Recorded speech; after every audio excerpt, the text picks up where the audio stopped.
안녕하세요, 크립토 노마드입니다. 시장 돌아가는 거 보면 정말이지 참 위태위태하게 느껴집니다.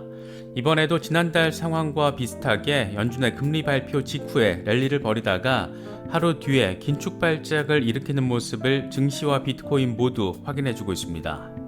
차트 바라보고 있으면 심란한 상황은 계속 이어지고 있습니다. 비트코인은 중요 지지라인인 22,000달러를 지켜냈는데 어려움을 겪으면서 이러다 진짜 2만 달러 깨지는 건 아닐지 염려를 키우고 있습니다. 특히 비트코인에 대한 강세 입장을 견지해온 일부 트레이더들조차도 추가 하락 가능성을 염두에 둬야 한다, 이런 취지의 분석을 제시하고 있는 그런 상황입니다. 알트코인 대장 이더리움 역시 어려운 상황을 지속하고 있습니다. 차트적으로도 약세 지속 가능성을 보여주는 약세 페넌트 패턴이 완성돼가는 모습을 보여주면서 추가 하락 가능성이 제기된 상태입니다. 코인텔레그래프는 아예 대놓고 6월에 25% 추가 하락 가능성이 있다, 이렇게 제목을 뽑았습니다. 셀시우스 인출 중단 사태에 이어서 3에어로 캐피털의 4만 달러 청산 소식까지 더해지면서 이더리움 가격 변동성에 대한 우려가 커지고 있는 상황입니다.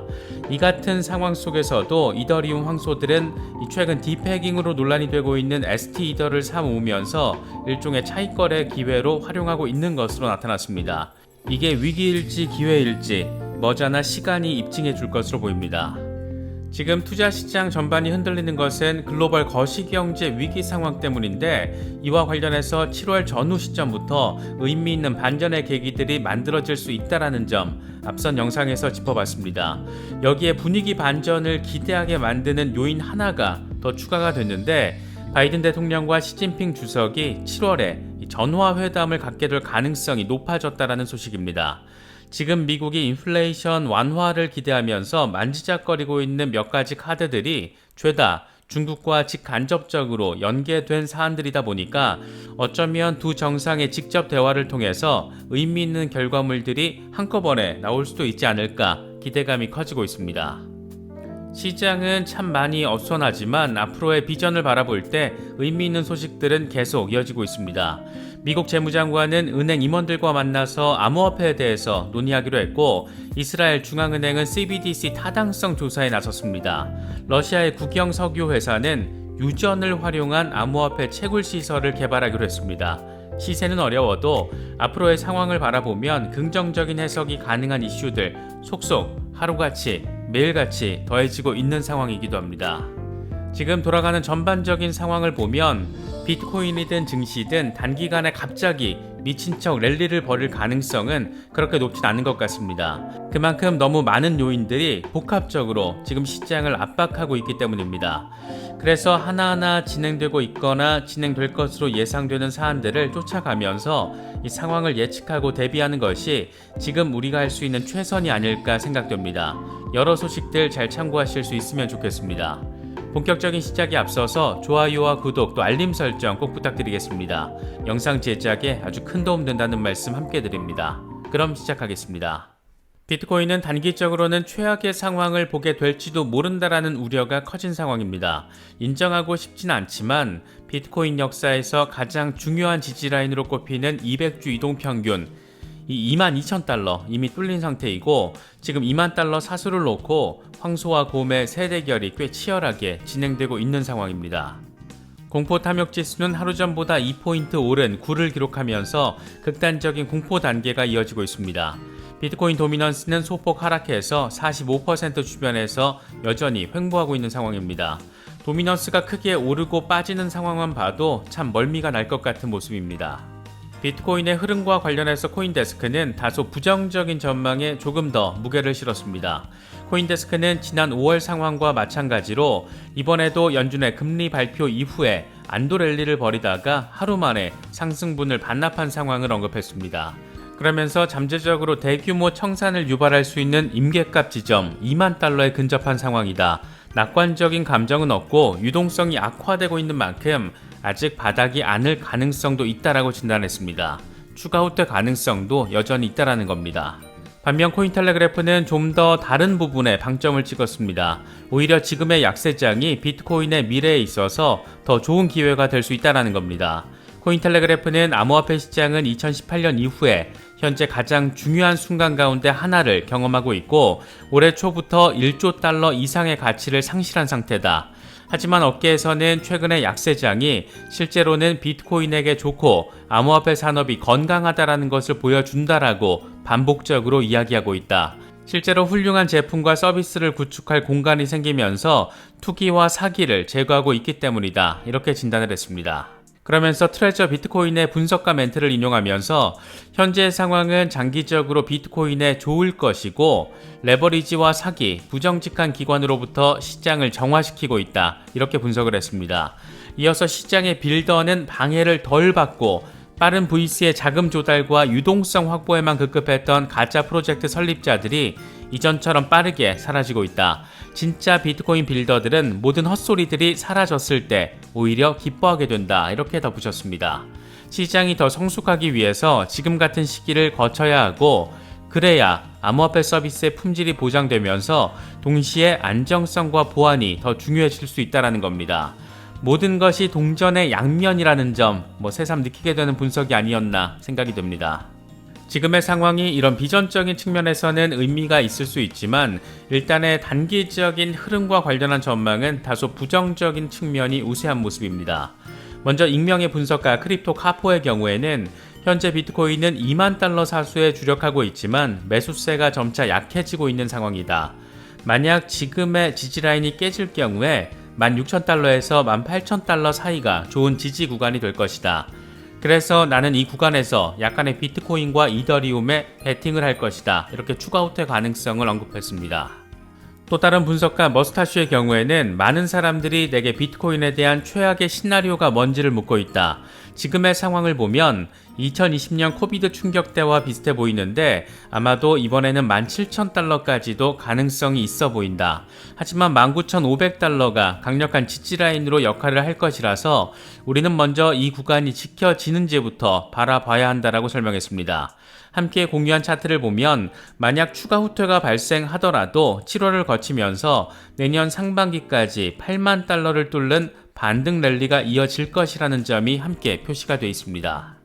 피터 브렌트의 경우에는 2만 달러와 2017년 고점에 대한 리테스트가 지금 진행되고 있고 이건 안도 랠리를 안길 수 있다. 하지만 기억해라. 그건 그저 안도 랠리일 뿐이다. 이렇게 말을 하면서 단기적으로 추가적인 반등 가능성에 대해서는 회의적인 시각을 내보였습니다. 이더리움의 경우에는 주변적인 악재, 그러니까 셀시우스와 3에로 캐피털 사태 등 이 악재들로부터 영향을 받으면서 조금 더 불안감을 조성하고 있는 상황입니다. 이런 외부 변수들의 영향을 받다 보니까 차트도 흔들리고 있는데 이와 관련해서 코인텔레그래프는 이더리움이 6월에 25% 추가 하락할 수 있다라고 제목을 뽑으면서 베어 페넌트 패턴이 형성되고 있다. 850달러까지도 후퇴 가능성이 있다. 이렇게 전망을 했습니다. 코인텔레그래프는 지난달 테라 사태에 이어서 이번에 셀시우스의 인출 중단 사태, 그리고 이번에 100억 달러 규모의 암호화폐 헤지펀드 3에로 캐피털의 지급 불능 위험 등을 거론하면서 디파이 시스템 전체에 대한 우려가 커지면서 이더리움의 가치에도 악영향을 미치고 있다라고 설명했습니다. 실제로 3에로 캐피털은 이미 4억 달러 규모의 청산을 당한 것으로 전해지면서 디파이 산업 전반에 대한 악재로 작용하고 있습니다. 외부적인 환경이 이렇다 보니까 이더리움 차트 역시 흔들리고 있는데 이와 관련해서 코인텔레그래프는 이더리움이 약세 페넌트 패턴을 형성하고 있는 만큼 추가적인 하락 가능성도 있다라고 설명을 했습니다. 이 패턴을 기준으로 하면 6월 16일 가격 대비 25% 추가 하락한 850달러가 다음 곰세력의 타깃이 될 것이라고 코인텔레그래프는 내다봤습니다. 숫자만 놓고 봐도 참 어질어질하게 느껴집니다. 이더리움의 지금 흐름과 관련해서 분석가 머스타쉬는 2015년에서 2017년의 차트 구조와 지금의 흐름이 무척 비슷하다라는 점을 설명하면서 추가적인 랠리 가능성을 언급했습니다. 함께 공유한 차트를 보면 이더리움은 과거에 두 차례 상단 저항을 맞은 뒤에 하단 지지라인에서 반등에 성공하면서 급격한 랠리를 확인했습니다.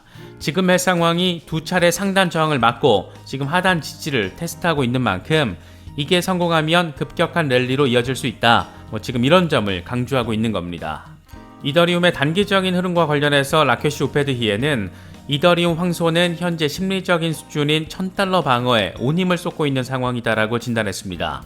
그러면서 지난 며칠 동안 끊임없는 매도는 RSI를 과매도 영역으로 끌어들였고, 이건 단기적으로 이더리움이 $1268까지 모멘텀을 얻을 수 있는 가능성을 의미한다. 이후에 이더리움은 20일 지수이동 평균이 자리한 $1636까지 상승할 수가 있다. 반면 $1000 아래로 후퇴하면 하락세가 재개된다는 것을 의미하는데, 이럴 경우에 $900까지도 후퇴할 수 있다라고 전망했습니다. 최악의 상황과 관련해서는 얼추 비슷한 숫자들이 지금 제시되고 있다는 점을 확인할 수 있습니다. 증시도 암호화폐도 모두 어려움을 보이고 있지만, 그래도 7월 전후 시점에서 지금의 악화된 거시경제 환경에 숨통을 틔워줄 이슈들이 하나둘 더해질 것으로 기대되고 있는 상황입니다. 바이든 대통령의 사우디 방문이나 중국 관세 완화, 중국의 코로나 봉쇄 완화, 우크라이나 전쟁 상황 완화, 이런 몇 가지 카드들이 현실화가 되면 시장에 긍정적인 시그널로 역할을 해줄 것이라는 기대감입니다. 여러 카드들 가운데 상당수는 중국과 직간접적인 관련성이 크다라고 할 수 있는데, 그래서 이번에 바이든 대통령과 시진핑 주석이 7월에 전화회담을 가질 것이라는 소식은 더 긍정적인 기대감을 갖게 만들고 있습니다. 블룸버그는 양국 정상들의 전화회담 조율 작업이 진행되고 있다라면서 빠르면 7월에 전화회담을 진행하고, 대면 회담의 경우에는 시진핑 주석의 3연임이 결정되는 10월 이후가 될 것이라고 설명했습니다. 두 정상의 경우에 지금까지 4번 회담을 가졌지만 모두 화상이나 전화로 이뤄졌습니다. 이번 회담이 주목되는 것은 중국 관세 이슈, 또 코로나 봉쇄 이슈, 여기에 우크라이나 전쟁 상황까지 하나같이 중국과 얽혀있기 때문입니다. 앞서 시진핑 주석은 푸틴과의 전화회담을 통해서 우크라이나 위기가 타당하게 해결돼야 한다, 이런 입장을 밝힐 정도로 나름 글로벌 현안과 관련해서 중심 국가로 역할을 하기를 기대하고 있습니다. 미국과의 대립각은 당연히 기본 전제인데, 지금 바이든 대통령 상황이 너무 급하기 때문에 관세 이슈로 중국을 달래면서 러시아에 대한 설득을 요구할 가능성 생각해 볼 수가 있습니다. 좋든 싫든 글로벌 영향력 1, 2가 직접 대화에 나서는 것인 만큼 괜히 쓸데없이 대만 이슈 같은 걸로 중국을 건드리지만 않는다라면 나름 의미 있는 시그널들이 제시되는 계기가 되지 않을까 기대되고 있습니다. 여러 기대 포인트들이 한 방에 동시다발적인 시너지를 낼 수 있는 나름 최선의 상황까지도 생각해 볼 수 있는 그런 상황이기도 합니다. 암호화폐 산업 전반과 관련해서도 몇 가지 의미 있는 소식들이 더해지고 있습니다. 제니 델런 미국 재무장관은 은행 CEO들과 만나서 세계 경제와 인플레이션, 그리고 암호화폐에 대해서 논의할 계획을 세운 것으로 전해졌습니다. 이와 관련해서 코인데스크는 업계 관계자 멘트를 인용하면서 재무부가 암호화폐 시장 활동을 면밀하게 관찰하고 있다. 이번 논의 계획 역시 이런 과정에서 나온 것이다. 최근 암호화폐 업계에서 발생한 다양한 혼란이 규제 구축의 시급성을 보여주고 있다라고 보도했습니다. 면밀하게 관찰하는 단계, 이미 지났어야 하지 않았나 그런 생각이 들기도 하지만, 어쨌든 재무장관이 직접 나선다라는 점에서 어느 정도의 의미 부여 충분히 가능한 부분입니다. 그런가 하면 그동안 CBDC의 가능성에 대해서 연구를 지속해왔던 이스라엘 중앙은행이 CBDC에 대한 타당성 조사에 들어갔다라는 소식도 전해졌습니다. 홍콩 금융관리국과 국제결제은행 BIS와 함께 이 소매용 CBDC 타당성을 테스트한다라는 게 핵심입니다. 사이버 보안이 보장되는 모델에서 CBDC를 사용할 경우에 이에 대한 리스크와 비용이 어떻게 될지를 살펴보겠다라는 겁니다. 러시아의 국영 석유 회사가 유전을 활용해서 암호화폐 채굴 시설을 개발한다, 이런 재미진 소식도 더해졌습니다.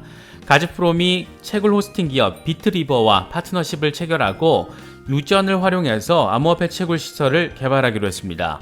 이건 두 가지 포인트에서 바라볼 수가 있는데, 하나는 러시아 국영 기업이 비트코인 채굴에 나선다라는 점, 또 하나는 유전을 활용해서 전력 사용, 환경 이슈를 극복한다라는 점, 이런 부분에서 상당히 의미 부여가 되는 부분입니다.